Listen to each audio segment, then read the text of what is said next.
Tai pas Čiurlionį čia reikia neužmiršti, kad beveik kurdamas beveik visas tas sonatas, pas yra visą laiką ta tokia mintis. Muzikos formomis pavaizduoti, kaip iš vis veikia pasaulis. Jis norėjo pavaizduoti tą dialektiką. Ir beveik visose sonatose Čiurlionis apie tai ir šneka.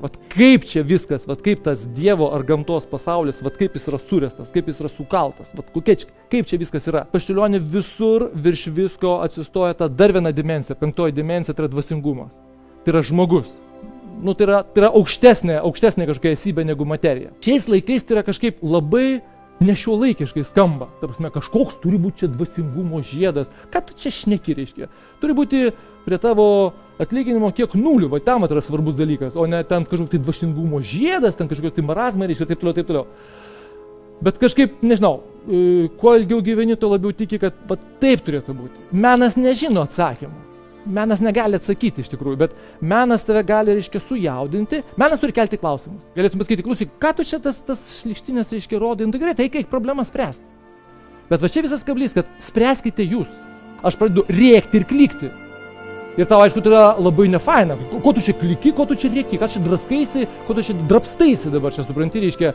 Bet žinai, kažkas atkreipia dėmesį, kad aš rėkiu, nes kol niekas nerėkia, tai ir problemos nėra. Kuo daugiau tų klausimų iškyla, tuo yra, pats meno kūrinys jis yra toks ir vertingesnis, ir turi turbūt ilgesnį išliekamą vertę. Ir, matote, aš jums pakankamai daug pasakau apie paveikslą, apie struktūrą, ir vis tiek taip pasižiūriu, taip, kurio čia vietoj. Ir Čiurlionio tapyba yra visiškai kitokia, negu buvo įprasta.